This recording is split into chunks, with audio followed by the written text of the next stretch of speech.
Hey YouTube, Marshall here. Welcome back to the Realignment.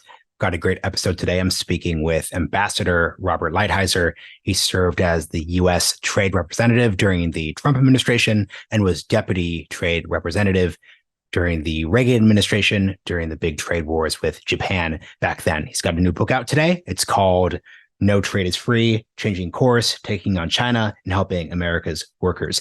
This episode and this entire conversation is at the center of the realignment, and the fact that this policy has continued over from the Trump administration into the Biden administration speaks to both the stakes and to the fact that this overall framework of bringing workers into the conversation is just so key. So hope you all enjoy this conversation and get a lot from it.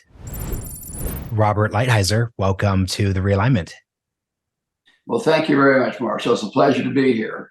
Yeah, I'm glad to chat with you. This is releasing the day of publication, so folks should definitely check this book out because you've pretty much hit every single broad theme of this show. So we'll try to encompass it all in one conversation. I want to start by doing something a little different what I normally do, which is focus on a bit of good news that will also allow you as an author to do a bit of a victory lap. There's been a lot of writing in the news lately about how America is experiencing a manufacturing boom, both from a factory construction perspective and just general focus on that side of industry. So I'd love for you just to start by talking about this trend and what it means for the broad scope of your work over the past 40 years. So first of all, as you know, you read the book.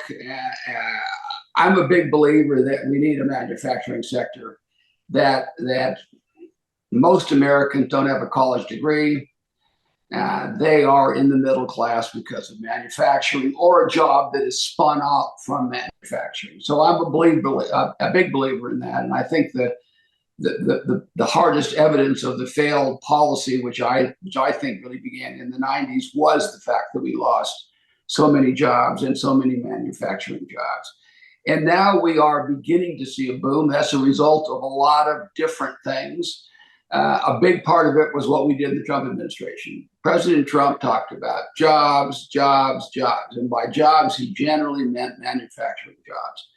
So we did a number of things to do that. We used in the USMCA, when we negotiated NAFTA, we put in rules of origin, which we wrote, which no one had ever even thought to do before. We wrote specifically to drive manufacturing back to America. And what is a rule of origin?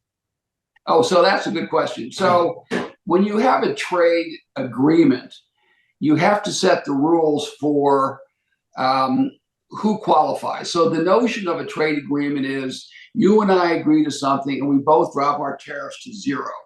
Then you have to say how should this thing be made that we're going to give zero tariffs to? So if I'm doing it and you're in Mexico, I don't want you to just transship stuff from China to me, right? I've got to say, no. So that was kind of how the notion was. I took the notion and added a different thought, and that was I wanted to drive manufacturing back to America. So we did a number of things. We made it, we changed technically how you do the calculation and made it so it's an accurate calculation, not a faux calculation. And that's a very important part of this. We raised the regional content, so how much regional content you had to have in anything that could cross the border and have zero tariffs. The reality is it's generally across the U.S. border into the U.S., right? So then we did that and tightened that way up. Went from 62, but was functionally about 50, up to 75% content from the region. So we're squeezing out China, we're squeezing out other places. And then we put in a provision no one ever thought of. We said a certain percentage, particularly in automobiles and in trucks, which are the biggest thing crossing the border by far, you have to have 40 or 45% of the content made in a place that has $16 an hour labor. Now, that was essentially saying, not Mexico. It could be Canada, but we don't have that problem. There aren't stuff going from Mexico to Canada and coming to the U.S. So it was essentially using the rules of origin, this very technical thing, in order to force companies to have more of the parts, more of the content built in America. All right. And then the way we did it, we said certain parts have to have that content, and that would include like batteries and things like that. So we saw the direction of the auto industry was going, and we said we want these big parts made in America, or they won't qualify. And then you've seen an awful lot of what we see in this manufacturing renaissance is because of rules of origin, because of automobiles bigger than any other single thing. And then the other thing we did that was so significant is we put 25% tariffs on all the automobiles coming in from China. Now, at the time I did that, there were almost none, but we could see it coming because we've seen it happen in steel and aluminum and every other thing that goes down the pike. So we put in there and this is in the 301 process, the phase one process. We put in a 25% tariffs on Chinese autos and auto parts. So now you fast forward to where we are now, and this is only going to accelerate. The U.S. companies, if they want to make something in China and bring it into the United States, they got to pay a 25% tariff. If you look at what is happening on EVs, for example, hundreds of thousands of them are going to Europe. Handfuls are coming to the United States. And it's because of this single move that we made in the Trump administration. So it's having an effect right across the border. And then I think another thing that happened is we put tariffs on $370 billion worth of stuff. That drove some manufacturing out of China, a fair amount. A smaller percentage of that went to the United States. But all these companies that had their plans of sort of chasing the cheapest manufacturer, the cheapest worker, all those people had to take a pause and say, are we going to be able to long-term make a decision that we're going to be able to do this? Are we going to be sure that over a period of time, I'm going to get the benefit of this bargain if I move my manufacturing overseas? In other words, one of the things, Marshall, that always bothered me about trade negotiating, just when you think about it in a broader context, is that what we had done, first of all, we had this crazy commitment to free trade, which was wrong, and we can talk about that. It was just a wrong concept. But also what we did is we negotiated. We said, now, you and I are negotiating. Let's have about equal cuts in tariffs, and then that'll be a fair deal. And of course, the first thing I said is equal cut in tariffs. I'm 57 times bigger than you. So you ought to cut 57 times more to get access to my market, all right? So I kind of went through that. And then the other thought I had was the big mistake in trade negotiating is that we're making these negotiations, these agreements, eternal. I'm giving certainty. So basically, I'm negotiating for an equal tariff deal, and then I'm throwing in certainty for nothing. And so you see when the ITC does the analysis of what's going to happen from the negotiation, they get it all wrong. You know, they think the Chinese joining the WTO is going to, have a couple of $1 billion impact, and it has a $200 billion impact. Why? Because they don't realize now you've just given away the most valuable thing you have, and you've told the company if you move to China, forever you're going to have the benefit of the U.S. market. So what we did is we said we put a sunset clause in USMCA, and then we put tariffs with China, and we said the bargain is changing. Nothing's eternal. So what I'm curious about is, and I'm glad that you really rooted the policy mistakes in the 1990s. I was born in 1992. So much of this debate, just every single exposure to public policy I've had has been premised on a lot of those mistaken ideological beliefs.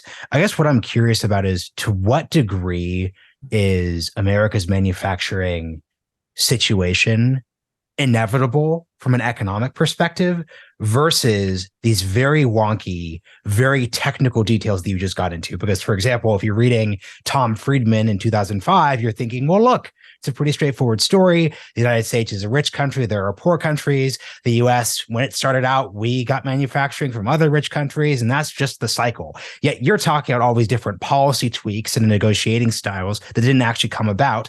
And therefore, we've seen the impact of actually inputting that into the policy process. So how should we think about the inevitability versus we could actually turn the dial and knobs part of this debate? So that's a really, really important fundamental question. And there's so many aspects to it. In my judgment, it is maybe the tiniest little bit is inevitable. Maybe there was something at the end, but basically, people who say it's inevitable say the premise is we need the cheapest T-shirt. That's their premise, and therefore you can't compete. So I would have these people tell me, well, we can't compete with China, and in XYZ. And of course, they would always say, of course, we can compete in high tech. And then I would say, you do know that we have a massive trade deficit in high tech. We don't have any high tech surplus with them. So your whole basic premise is wrong. But I would try to tell these people, we can compete. It's just a question of price. So in my opinion, if you put a 25% tariff on a television set, and that television set, and I don't even buy the fact that the price necessarily goes up. We can talk about that. I think that's a lot of economic bunk too, although I would concede at some points it might. But even if the price went up, then what we're really saying is you as a worker, your family, your community is more important than price optimization. It's more important to have an Ashtabula, Ohio, where I come from, where high school educated people live with their families and have children, and the children play sports, and the children either get a manufacturing job or go to college or do the best that they can do, and all of them take some personal pride in the fact that they're working. I always say we want a country where parents are hopeful for their kids, but also a country where kids are proud of their parents. And when I grew up in Ashtabula, kids were proud that their dad worked at the mill, right? This was a point of pride. Yeah, my dad, whatever, is the foreman at the mill. And we've kind of lost that, right? And it's kind of a bad thing to lose. But in any event, back to the basic manufacturing, I think that one of the great contributions that the Trump administration made, and that a lot of other people made, including you and Orrin and people who are sort of driving this message, is how important, how what we're looking at has to be the basic thing that we want, not the kind of tangential things that an economist would tell you is important. We're just measuring the wrong thing. I want to capture this specifically because you state this in the book, but it might be missed by folks just listening to this conversation. Your point around the inevitability question is, I was basically framing this in I was focusing on one value, which is price. So if the question is the US always going to be the cheapest producer of X, Y, and Z goods for all time? That's one version of the inevitability question. But there are other aspects of, let's say, national interest that we can elevate as well, too. So you're elevating industry, or you're elevating like the health of the working class, places outside of super zips or the coastal regions. Like, what are other values that trade officials, whether they're in the Biden administration, whether they're in a future Republican administration, what are other values other than just the price cheapness centric one? What else do they focus on too?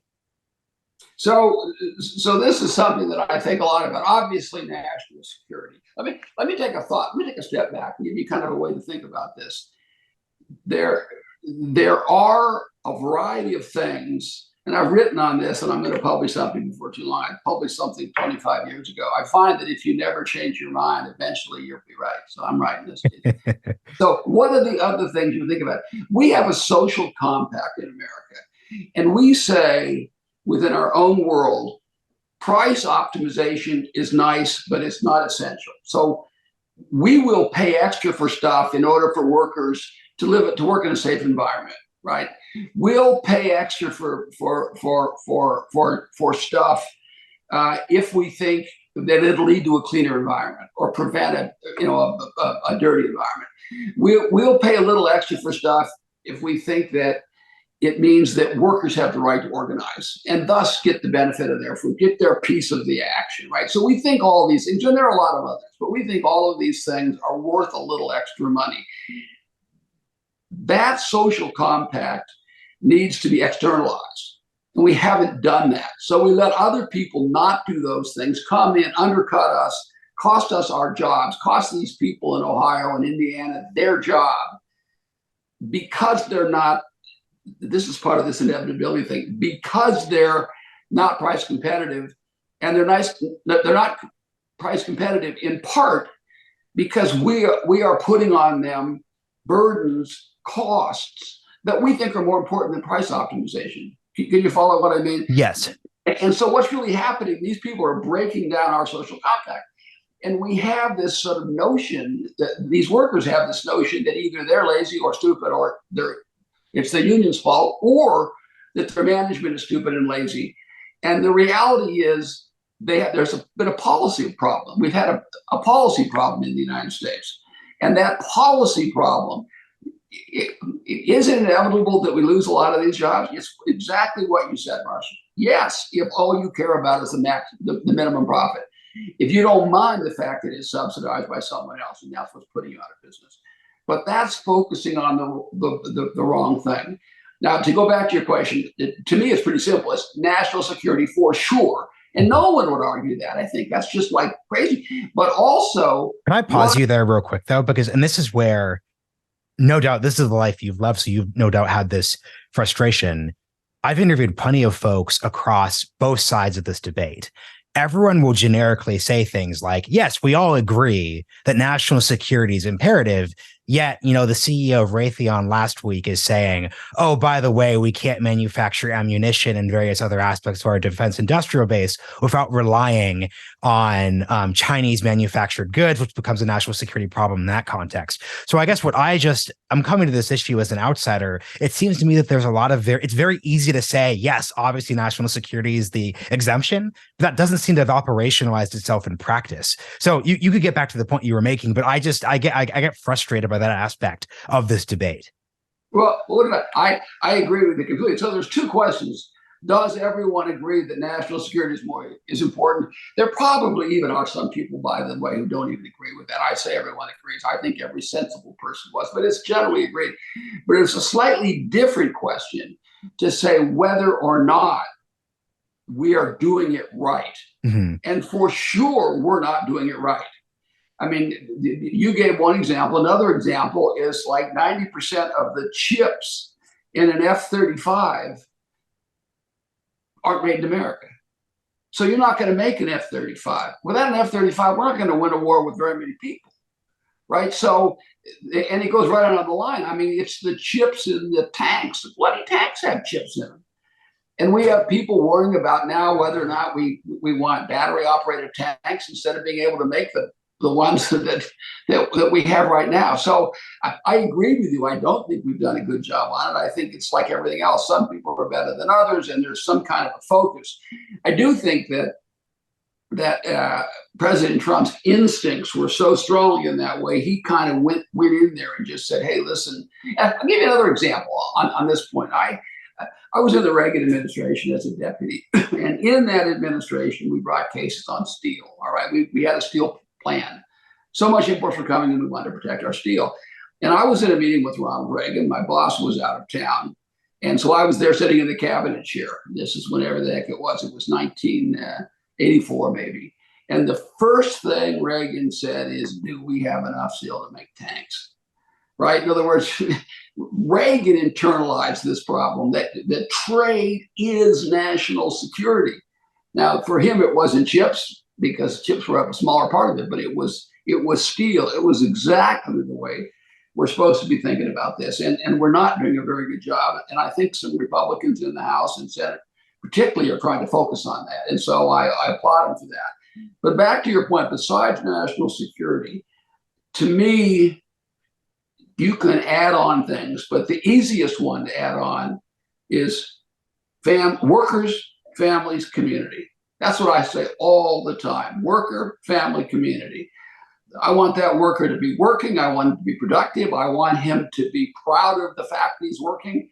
I was just reading, where was I just the other day, where they quoted, it might have been Leo the 13th, but it said, idleness is the enemy of the soul.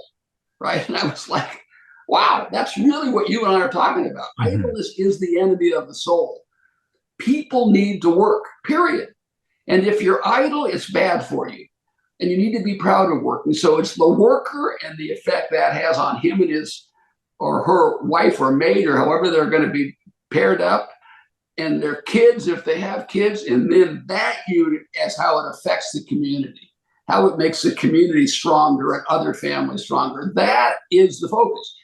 So what I'm saying is consumption is not that important, right? In the great scheme of things, how much those people consume is not that important to me, assuming they have the necessary stuff that they need, which of course everyone practically does in America. What's more important to me is the production, that they have those jobs, that they do these things and give them that internal strength that they then goes out to their family and into their communities. That is the objective. That's the core objective. And if you're looking at a question, a trade, when I was sitting there looking at a very technical kind of a thing, and these things are technical. I mean, I should have brought a copy of it's like this big, the USMCA. It's 3,000 pages, and it's very technical. But all these technical things add up to how does it affect that woman or man going to work or staying home and taking care of the kids. But how does it affect those people? And if it affects them positively, then it's good. If it affects them negatively, then it's not good. I mean, it's literally that simple. I want more jobs. I want higher wages. This notion that Americans won't do jobs, I always say, at what price? Right? I mean, there are a lot of jobs that you and I would do that we wouldn't want to do that they could probably pay us to do for enough money, right? So it's, to me, the focus should be on obviously security, right? If you don't have a security, you're gone. But beyond that, in economics, it should be on what effect will this have on workers, families, and communities. So I guess what I want to understand here is actually, I want to take a quick step back, because the key thing, I think this is why of the Trump administration policy areas, you all qualify as one of the most successful, because this was actually an area where, from a broad strokes perspective, you were able to forge a new consensus that the Biden administration was able to adopt in many respects. Like, there's an alternate universe where basically this entire framework is rolled back, all the tariffs go away. This is basically articulated as there was this weird period where we left behind all the goods of the post-Cold War era, and we're bringing that back. That didn't happen. So what I'd like to understand, because I'm sure you know most of the folks who have now taken your positions, who are working in the categories you're working in, why was this one of the few areas where there was just a pretty stable, and maybe it wasn't as stable as it would appear to an outside observer, but once again, like, how were you able to keep this consensus across administrations? Well, I mean, first we had the benefit of being right. That helps. That helps in a lot of ways. So the question is, why did Biden keep most of what we put in place? Is that sort of the notion? Yeah, basically because there are plenty of, as you no doubt know, I could bring effectively every single Trump administration official. They would say, "Well, we were right about X, Y, and Z." Yet it doesn't always happen that the transition happens properly. So, what do you think occurred in the trade policy area? Well, I mean, I think we were successful, first of all, because there were a number of Democrats that did agree with us, that are worker-friendly people. And if you go back to the core of the Democratic Party, that Democratic Party was a worker-oriented party. It's not anymore. Unfortunately, it's not. But there are still lots of Democrats who are, and so I would deal with them. There are people in every one of these states that are massively affected by what we did, and it was a positive thing for them. As some demonstration of the consensus, we got 90% of Republicans and 90% of Democrats to vote for the USMCA in both houses.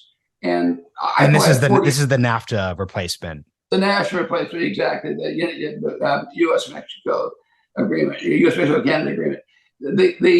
I had, a couple of score members tell me they had never in their lives in 30 years voted for a trade agreement, but they voted for this because it was a worker-oriented policy. Now, in truth, historically, Joe Biden has not been on our side in these issues. He's been a free trader, but in his defense, he has been a free trader because he was basically a foreign policy guy.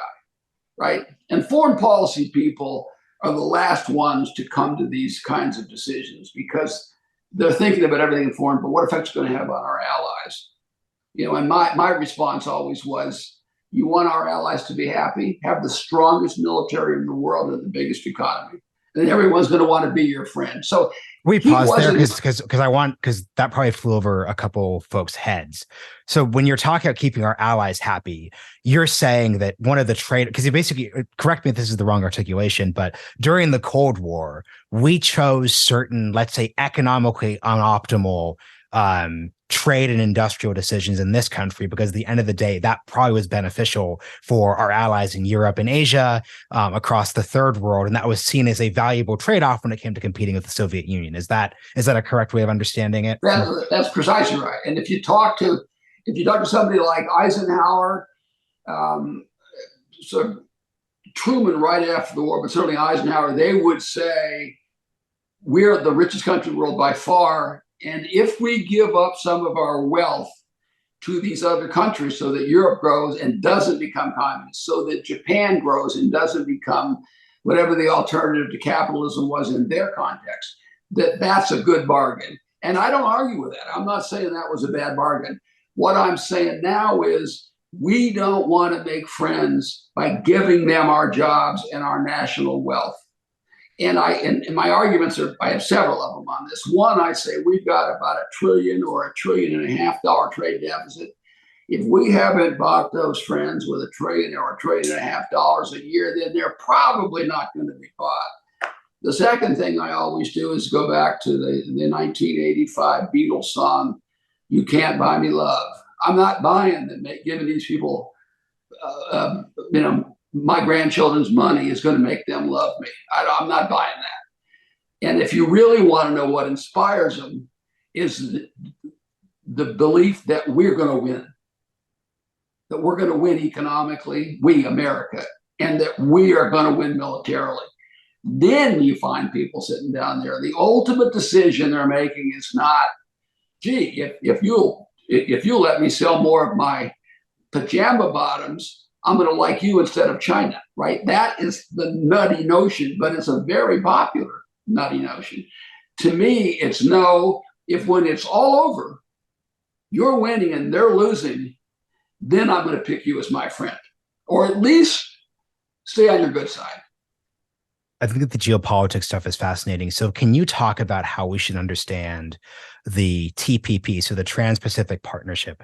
Because, and I think this is one of the stronger bits of rhetoric that a free trader could bring up. They could say, look, it's crazy that the left of the Democratic Party and the right of the Republican Party turned against the TPP during the mid-2010s because that was an opportunity for us to build a broad economic coalition against China. And it's strange that Robert Lighthizer is talking about like China and competition, yet in many ways, the administration is not in favor of those sort of efforts. So how should we understand the geopolitics of these decisions in a quasi-second Cold War style situation? So this is a great question, Marshall. I would say, first of all, the first issue is, can you buy love?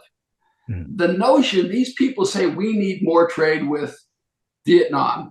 What they're really saying is we need to give Vietnam more of our money and more of our jobs. That's the basic notion. They don't articulate it, but that's what they're thinking. So let's take Vietnam. It's one of the ones in play. About a third of every good and service made in Vietnam is exported to the United States. And that's not buying their love. Okay, now let's say we make it 50%. You think they're going to like us anymore than China, where they have 180, whatever, 800-mile border, a long border, whatever it is, and who's the big guy in their neighborhood? It doesn't matter how much wealth you give these people. So the basic notion that you can buy love is wrong in TPP. The second thing I always say is, look at the 11 countries, all right? We already have free trade agreements with 6 of them. So we can't get any closer to those 6, all right? Let's look at the other 5, all right? You've got New Zealand, who's tiny, but it's already as close as we're going to get. I mean, they're one of the Five Eyes. All right. You've got Brunei. Who cares? Right there. No offense to Brunei, but Brunei. No, they're perfectly fine, but their GDP is the size of Cleveland, right? So, I mean, it's just not, I'm sure they're all nice people, but it's not economically going to move anything in any way, nor is it going to affect how they play us versus China, right? They're not. You end up with Malaysia, Vietnam. I'm trying to think. There's one more, but Japan. Of those five, 95% of the GDP is in Japan. Okay, and we in the Trump administration did a deal with Japan for that reason. It was a great deal for us. We got a lot more agricultural products, a lot more going on there, and didn't increase the trade deficit at all, and didn't really give them any substantial access. So we took care of Japan, the biggest GDP. We've got these other four that are very small, two tiny, and one of which is already our friend. And then you got Malaysia and Vietnam. So I asked people, how many of our jobs, how many working class people in Michigan should use their jobs so that you think Malaysia will like us more than they like China? It's just, it's illogical. And I dealt with Vietnam, but Malaysia also has a big trade surplus with us. So we're already doing everything we can for these people. The notion that if we give them more of our grandchildren's wealth, that somehow they'll like us more than China is preposterous. And then if you look at it generally, if we joined it, the agreement itself is a very poorly negotiated agreement. I'll give you an example. We talked about rules of origin, all right? Rules of origin on automobiles. A car could be made 55% in Vietnam and 45% in China and still come in and be duty-free because it'd be a Vietnamese car. It could be 50-50 and it would still come in. So the rules of origin are very weak. Most of the commitments are mushy, and we're giving up a good part of our auto industry and auto parts industry, for example, to this sort of notion that two countries, Vietnam and Malaysia, will like us more than they like China. And one of them, by the way, I just throw in, is a communist country to start with, right? Vietnam. So it's one of these things that people talk about at cocktail parties, but never really think about. What are we going to sell? What's the essence of it? And the essence of it is transferring American jobs and wealth basically to two countries, because you remember, 6 of them we already have a free trade agreement with, the two countries, and in return for that, giving up a good part of U.S. industry. Now, go on. I mean, please. if you can find someone that understands that and still wants to do it, then that person's playing a different game. Right? They're not playing the game that you and I are playing. They're playing some other game. Yeah, I think it's just, I guess what I'd ask you then is what, and this is a little different than trade deals, but obviously trade deals are part of this. What do you think the American economic outlook towards the developing world should be? Because once again, this is why it's important to contextualize this with Eisenhower and Truman, these unfavorable trade deals from the early Cold War period where the math and the theory is actually pretty strong. You don't want Italy, Greece, all these post-war countries to be, hotbeds of communism where there's economic depravity. So that makes a lot of sense. But I guess the question here is, if you have, the Belt and Road Initiative, which has its own problems, but you still have these massive investments, how should the U.S. think about developing countries? So I subscribe to the view that if you can do things that don't cost U.S. jobs, that don't grant access, and there are a bunch of things you can do in this way, trade facilitation, trying to agree on rules for new products and the like, that's all fine. In other words, showing that we care. We're thinking about you guys. If you want to have military connections, you work your way through that, right? What makes sense and what doesn't make sense, and where you want to have your bases. But we don't have money to buy people in the way that China thinks they're buying people in the Belt and Road Initiative. And first, secondly, I'm a believer the Belt and Road Initiative is going to turn out to be a farce anyway, because they'll get some bases out of it, but sort of crumbling soccer stadiums and Chinese alienating local populations in Africa who are thinking like, I thought this was jobs for us. You people treat us poorly. I mean, there's a lot of negative. And, I think it's going to be looked upon as like $1 trillion fiasco at some point going down the road. And I don't think they're going to end up buying those friends. Right now, you can buy. One difference between them and us that we can never do is they can buy individuals, right? Mm-hmm. Where we're never going to bribe people. We're never. It's just not part of who we are. But they, of course, will do that. That's part of who they are. But I think you ought to have a military presence to the extent you can. I think you ought to deal with them economically to the extent you can. I think we ought to be moving towards balanced trade with everyone. And we ought to be going to the meetings and showing that we care. But the fundamental point that we should transfer our wealth. And remember, I told you our trade deficit, they will tell you, is $1.2 trillion. I mean, it's vastly more than it was when Trump left office, vastly more. And we haven't bought any more love from it.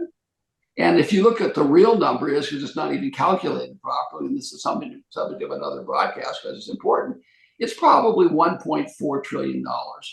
How much more do you have to buy friends? How much more? What's the number? That's what I used to say. All right, so 1 trillion doesn't do it. 2, 3, 4, what's the trillion? And the reality is you just can't buy them. You want those people in that area to like you, have the best military in the bloody world and the biggest economy. That's how you do it. You don't have to bribe people to have them like it. Not peoples, individuals maybe, but not peoples. Something I'm really curious about, because, you mentioned Japan a bit ago. So you were, USTR under Trump, but you were deputy USTR during Reagan. So obviously a lot of these conversations are about China. The conversation in the 80s were about Japan. I'd like to ask you about this period on 2 different levels. So take it in whichever direction you want. So level number 1 would be, how does the experience with economic competition with Japan influence how you think about China today? And then 2, how does the fact that the Reagan administration was actually quite aggressive economically towards Japan, how should that inform how people consider the conservative movement's approach towards the free market and what is legitimate and what is not legitimate? Because you do an interesting history of all those debates in the book as well, too. Yeah, and those are two big. Those are 2 big questions. So I could re-ask them. But let's just start with the Japan in the 80s, China in the 2020s. How do you compare and contrast?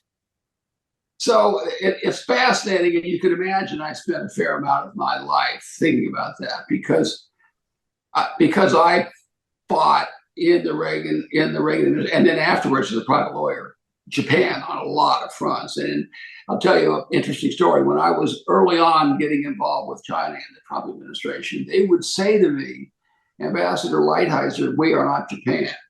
In the first couple of times, casually, I would think, what exactly does that mean, right? I mean, yeah, you're not, what does it mean? And it kind of occurred to me that what they were really saying was, and I got some feedback, that you can't do to us what you did to Japan. We're bigger and tougher and stronger, so you're not going to win.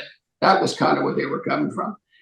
So let's talk about Japan first.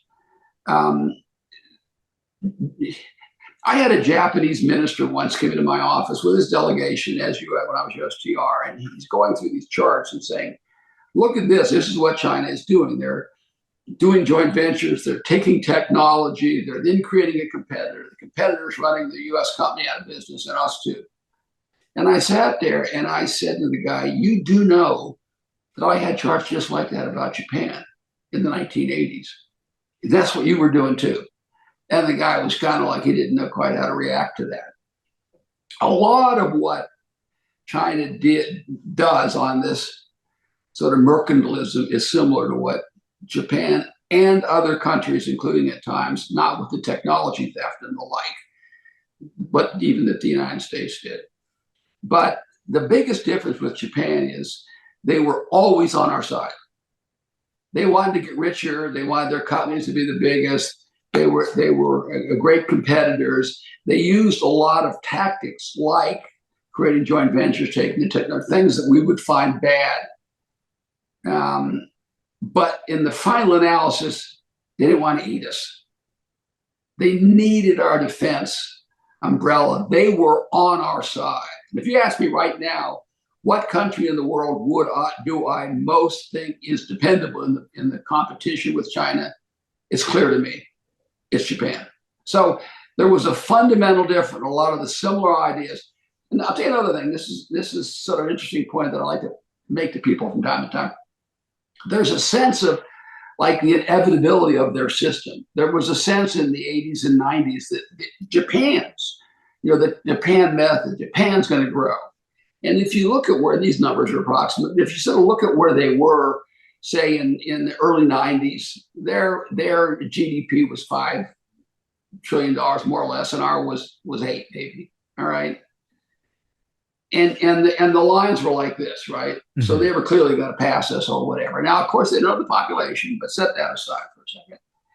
Then you fast forward 25 years, we're at 23 and they're still at 5.5. So then they go like this, we go like this. So there's not an inevitability about these kinds of things when you look at these trends. And it's a point I like to make about Japan because it makes it so clearly, and the same thing will apply to China. The biggest difference between the two was Japan was on our side. They actually wanted to get rich, wanted to take our technology, wanted to do all these things, but they also realized that they needed stability. And there were a lot of American soldiers there. They didn't want to pay for defense and the like. So now on the Reagan question, there is this, I'll take it, just make it slightly broader. There is this sort of view of some on the right that Ronald Reagan was a free trader. And when he left, one of the big libertarian groups said he was the most protectionist president since Hoover. The reality was that Ronald Reagan's economic policy was much closer to what you and I think of as a sensible economic policy than is it to what a Harvard economist would profess. All right. So what did he do? He put limitations on autos coming in when that was so important. He put limitations on steel. He put in place a semiconductor. He put in place, agreement. He put in place tariffs on motorcycles.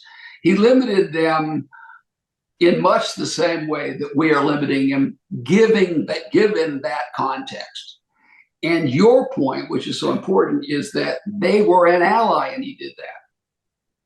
How much more strongly should we react to a bigger threat across the board and someone who is a professed adversary of ours? When they talk in their own circles, they don't say, oh, the U.S. partnership. You know that. They talk about the kind of the end of the American hegemony. That's what they talk about. So Ronald Reagan dealing with an ally who was aggressive, reacted very aggressively. That is an evidence to me of what, if he were here today, he would be even stronger in terms of the kinds of things that we're talking about, of our economic and trade relationship with China. I want to follow up on your anecdote about the Chinese negotiators saying that they wouldn't let what happened to Japan happen to them. What does that look like from their perspective? So what can China at least attempt to do that was nearly off the table for Japan when it comes to these issues? So what they were really saying was they were bigger and stronger and tougher. If you said kind of what changed our economic relationship with Japan, some of it was Jim Baker and the Plasma Accord. They had a wildly undervalued currency that gave them a huge advantage. They had interest rates with where they would make investments and they didn't know what a hurdle rate was. You would talk to Japanese businesses and you would say, well, it's steel. Why don't we put in a continuous caster, all right, rather than do it in blocks, just something that just has to come out. And it was clearly the modern right thing to do. And some U.S. companies would say, well, I can't make the cost of the capital to do that. And it was a concept they didn't understand. Why? Because they had no cost of capital. The capital was they had zero interest rates, or in some cases even negative interest rates. So they did a lot of fundamental things that caught up with them. the biggest thing was the softness of their currency. Their currency is still, in my judgment, seriously undervalued.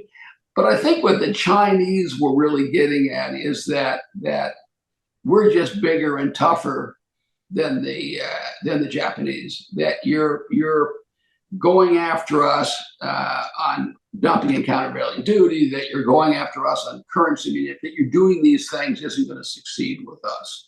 I think that was really the message they were trying to give me. But remember, they never said we're tougher or bigger than China. What they said is, Ambassador Lighthizer said, we're not China. I'm sorry, we're not Japan. We're not Japan. That's what they kept saying. And it was just a funny thing for me to think, now, of course I know you're not Japan, right? I mean, that's like the most obvious thing in the world. But it was clear they were saying, we're going to prevail. You're not going to prevail like you did in that competition with Japan. So in this last section, I'd say the big question I have is, let's look at the kind of where we began, the 1990s category, the where did things go wrong bit, because I don't think it's easy just to say like, oh, everyone was just neoliberal, the free market's great, no one was thinking. I think that these issues are usually more complicated. There are convenient stories. We're going to do trade adjustment assistance. We're going to become a service economy. All those different things that appear trite and obvious now, I think people in good faith believed them at the time. So just talk about what went wrong during the 90s and how that should impact how we move forward. So, first of all, the big three sins were NAFTA, the Uruguay round, which will create the WTO, and then China. Those are the things. And I do believe that there was a sense that we inevitably were winning, that it had to develop in the direction of open markets and democracy. There was just an arrogance. Now, I want to say that I did not share that. And in writing in the New York Times, you have the track record. If you want to search your publications, so you can say this. On more than one occasion, I said, "Hey, this say it ain't so, Joe." But the reality is that there was a hubris. There was this arrogance. It goes back to the Berlin Wall. It goes back, and that's one factor.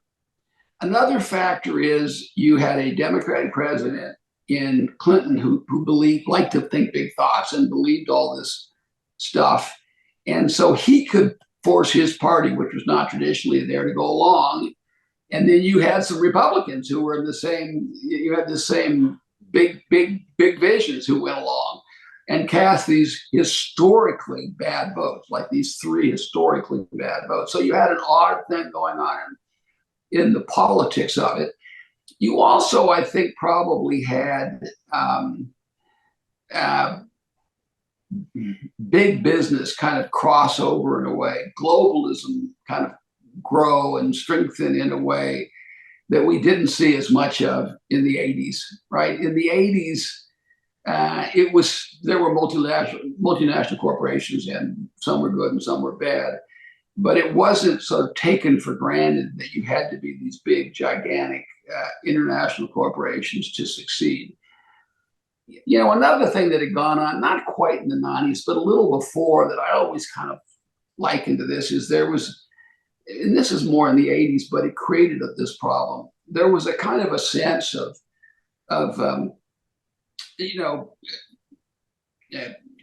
corporate guys, corporate raider types, right, who would go and buy family companies and roll them up.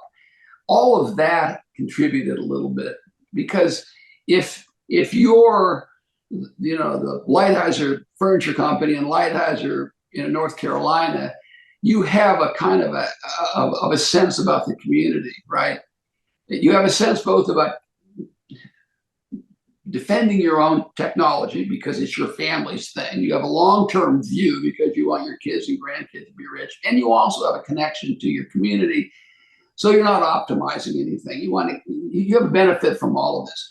And I think a lot of those companies were rolled up, certainly in the 70s and the 80s, and we lost a lot of that connection between industry and community all across the South, all across the Midwest, in a way that I think, I'm not saying this was the giant trend, but it was enough to be considered. So those are kind of the things that contributed to it. the fundamental thing was this notion that we now saw the inevitability of capitalism and freedom and democracy all coming together. It's now clear to us that there were going to be no more bumps in the road, that this is what was going to happen, and that you let China in, and now they're going to become Switzerland, I always say, and everyone's going to become free and democratic, and it was ridiculous, right? It kind of lost the notion that all of a sudden somehow human nature had changed, and it really didn't. And I wonder if those people, even themselves, they probably have some explanation as to why what they did wasn't so obviously wrong, given a 25-year perspective. But it clearly was, and all the fundamental things they did moved in exactly the same direction. And the people that suffered to get back to where we started were those workers, that woman raising her kids in wherever you want to say, the woman working in the GM plant in upstate New York, right? That woman raising those kids, she suffered. And it had nothing to do with her choices, right? Nothing. A big question I have is, where does the next generation develop the muscle memory to do everything you just articulated?